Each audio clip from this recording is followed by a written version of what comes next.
Você está em uma seita. Sua igreja é uma seita. É seita pra lá, é seita pra cá, mas ninguém fala o que caramba é uma seita. Então hoje nós vamos entender a verdadeira definição de seita. E por que os pastores tão importantes no Brasil têm opiniões diversas sobre as igrejas e qual delas é uma seita. O motivo desse vídeo, na realidade, é para auxiliar pessoas que fazem parte de igrejas que são frequentemente atacadas, sendo chamadas de seitas pelos pastores pop. Quando eu digo pastor pop, não é uma expressão negativa, mas é só para deixar registrado que esses pastores fazem de uma forma equivocada. Eles não conhecem a doutrina essencial, a verdadeira doutrina das igrejas, e criticam elas chamando-as de seita. O problema é que eles compõem uma onda majoritária de pessoas que possuem pensamentos teológicos e cristãos. E quando um pastor pop critica uma igreja, isso dá um reflexo dentro da igreja. Para iniciar isso aqui, a gente tem que entender o que significa seita. A palavra seita vem do latim secta, que significa seccionar, dividir, e hoje em dia ela tem um significado de grupos que professam doutrina, ideologia ou religião, sistema filosófico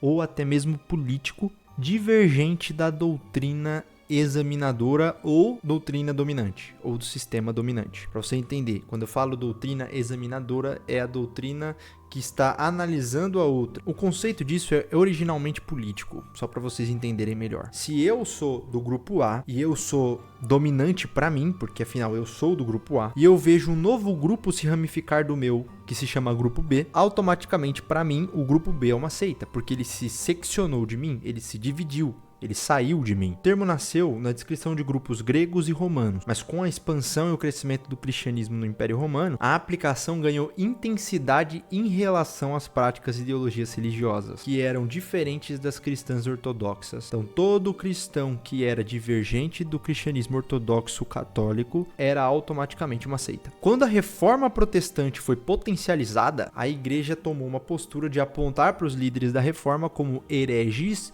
apóstatas, portanto seitários. Fala de novo, a intenção desse vídeo não é chamar nenhuma denominação de seita, de herege. A intenção desse vídeo é explicar para quem não sabe o que significa isso, porque muitas pessoas saem falando, chamando outras igrejas de seita, sem conhecer o termo, sem conhecer a palavra, sem entender isso, aquela denotação ruim da palavra seita que existe no meio cristão hoje. A gente já vai chegar lá. A palavra herege vem de heresia, vem do grego e significa escolher. No grego, nada mais é do que alguém que toma uma escolha, toma um partido, toma uma posição. E na Bíblia, esse termo é encontrado várias vezes para se referir a formas de escolha. E com o tempo, quando a palavra foi passada para o latim, ela ganhou o peso de uma religião falsa.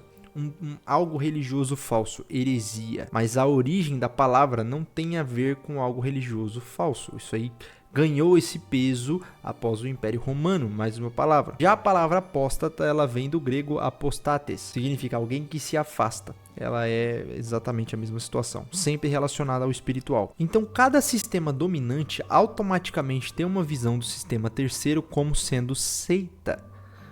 Se eu sou da igreja X, eu vou ver as pessoas que estão indo para a igreja Y como seitários, como apóstatas, hereges, porque eles estão se afastando da minha liturgia. É exatamente assim que as igrejas interpretam as seitas. Por isso que existe aquela certa situação. Para a igreja católica, todos os protestantes são seitários, porque nós saímos da igreja católica do modelo apostólico romano. Da mesma forma que uma igreja X que sai dela e forma uma outra estrutura litúrgica na igreja Y vai ser chamada também de seitário, porque eles pensam diferentes, agem de forma diferente. Em alguns pontos de doutrina se divergem. Para definir uma seita no campo psicológico, a gente tem alguns pontos essenciais. O primeiro deles é uma liderança autoritária. Agora a gente já entrou num ponto psicológico, a gente não está mais falando sobre espiritualidade, a gente está falando sobre o ponto psicológico. Como que a psicologia define a seita? Primeiro, liderança autoritária. Sempre uma liderança humana, carismática, que seja autoritária. Ela tem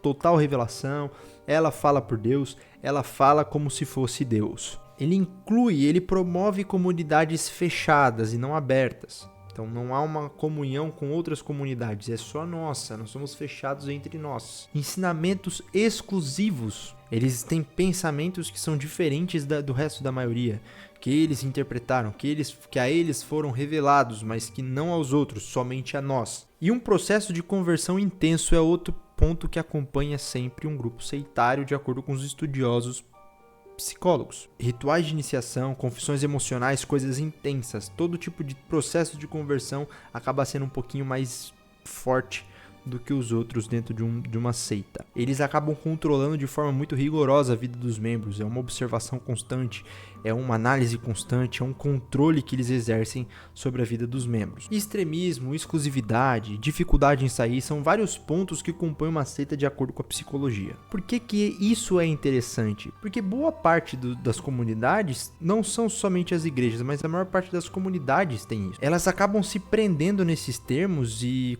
principalmente quando são controladas por homens, elas acabam tendo essas qualificações. São os padrões psicológicos que a gente encontra em várias comunidades, não somente nas religiosas. Estava assistindo um documentário esses dias também que falava sobre o Osho, que foi um grande criador de comunidade dos Estados Unidos, que ele literalmente dominou a cidade, cara. Ele manipulou tanto a mente daquelas pessoas, ele controlou a mente daquelas pessoas numa intensidade, que mesmo depois de descobrirem um monte de coisas que automaticamente podiam ser conectadas com ele, sim, ele simplesmente jogou nas costas de quem estava depois dele. Ele sumiu durante 4 anos, não fez nada, jogou tudo nas costas da menina e quando ela foi embora ele ainda caçou ela querendo que ela fosse presa. Nós temos outros exemplos como Jim Jones, na Jonestown, vários outros casos que são visíveis, mas não são tão falados assim. Depois desses casos gritantes no mundo todo, esse tema acabou ficando muito popular.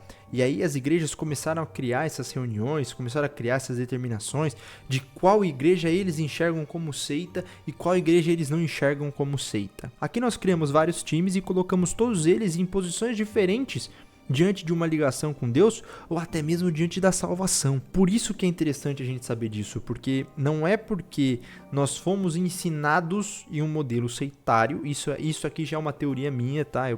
Acho que eu vou escrever um livro sobre isso. Não é porque nós fomos ensinados num formato seitário que a essência e a origem da onde nós frequentamos, da instituição que nós frequentamos, é uma essência seitária. Diversas igrejas apontam comportamentos que são completamente humanos e infringindo diretamente na instituição, como a instituição se ela fosse uma seita. E a igreja, além de abraçar, abrir os braços e falar: meu irmão, vocês estão entendendo tudo errado, por que vocês não vêm aqui nos conhecer, que a gente vai explicar pra você como realmente é? Você tá chamando a gente de seita? Vem cá que a gente explica como realmente as coisas funcionam. Eles criam paredes para proteger assuntos, palavras e argumentos usados por outras pessoas da mesma igreja. Então o ponto que eu vejo aqui não é sobre ser seita ou não ser seita. O ponto é que nessa briga que cria entre os cristãos, nós perdemos almas. O pastor César Cavalcante deu uma teoria muito fantástica sobre como se compõe uma seita. Existem vários outros autores cristãos que falam sobre isso, mas a que ele deu para mim foi sensacional. Se a igreja faz adição, subtração, multiplicação ou divisão da palavra de Deus, que é a Bíblia, ela pode ser automaticamente considerada uma seita, mas isso é uma opinião dele. Não existe uma definição bíblica do que é uma seita, até porque o conceito de seita foi aplicado para o Senhor Jesus, porque ele pensou diferente da filosofia judaica da época. Então a palavra seita não é sobre algo ruim espiritualmente, sobre condenação. A palavra seita é sobre divisão. Toda igreja que diverge de outra e se extradita de outra, ou se há um êxodo de uma igreja para outra, automaticamente a nova igreja vai ser uma seita para a antiga igreja. E aí cria-se uma repressão social, uma repressão intelectual sobre essas igrejas que eu não concordo. Eu sou de uma igreja que frequentemente é atacada pelos pastores pops, e vou falar novamente, pastor pop não é um xingamento, porque eu tenho muita admiração por todos eles, leio eles constantemente, vejo vídeos deles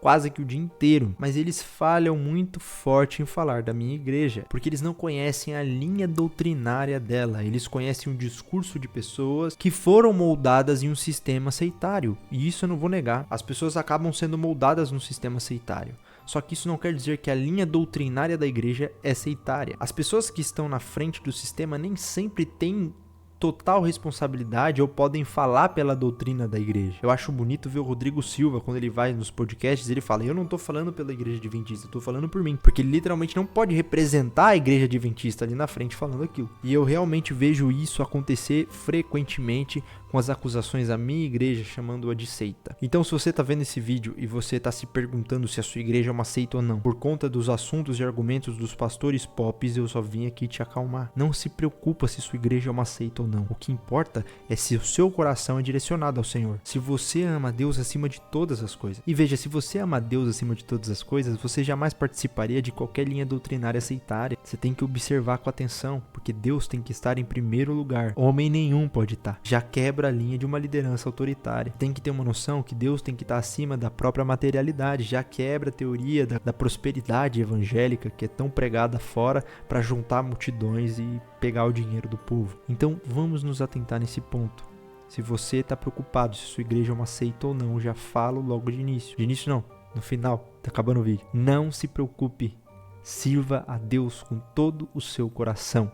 Não vou te incentivar a largar a sua igreja que nem esses pastores pops estão fazendo. Eu te incentivo a dobrar seu amor a Deus, amar com mais intensidade Deus. E aí, através disso, o Espírito Santo te conduzirá para o caminho certo. E se for para você ficar lá, talvez você faça parte da mudança. Se não fosse por Martinho Lutero ter se dedicado dentro da Igreja Católica, ele nunca conseguiria iniciar uma reforma protestante. Cristo, mesmo que ele fosse judeu aplicado a todas as leis judaicas, aplicado a todo o discernimento judaico, ele também foi considerado um sectário, porque ele se ramificou do pensamento que havia entre os judeus da época. Portanto, não se entristeça, não se turbe o vosso coração. Credes em Deus e credes em Cristo, e o resto te será acrescentado. Esse foi o vídeo de hoje.